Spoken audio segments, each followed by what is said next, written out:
The boy hung the soldering iron on the doorknob and prepared an expensive earring. He filled the living room with toys, spilled tap water outside, smeared tar on every step, and coated plastic wrap with super glue. The traps inside were set, awaiting the arrival of 2 Santas. At 9 o'clock sharp, the clock chimed. Mike grabbed his toy gun, ready for battle. Just then, 2 thieves approached the door. As they whispered among themselves, a toy gun poked through the pet door. They didn't notice a thing. The next second, Jerry let out a pained whimper. Tom rushed to investigate, sticking his head straight through the pet door. The next second, Jerry burst into terrified wails. Never having tasted defeat, the pair were furious and decided to split up. The reason Mike was left alone in the house was that the whole family had left early that morning for a vacation abroad. In their haste to leave, they had forgotten Mike at home. It wasn't until the plane took off that Mom realized Mike wasn't with them. Mike woke up to find the house empty. This filled him with wild delight. Believing his wish had come true, he indulged in French fry freedom on the bed,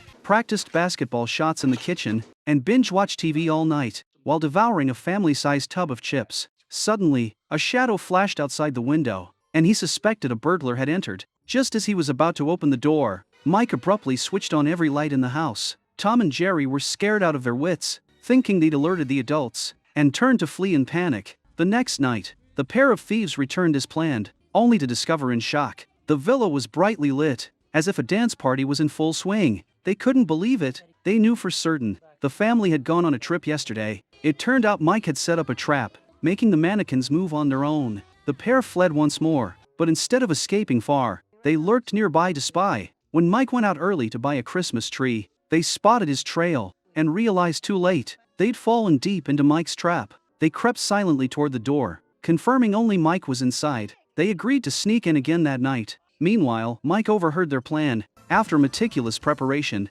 he resolved to confront these intruders head-on.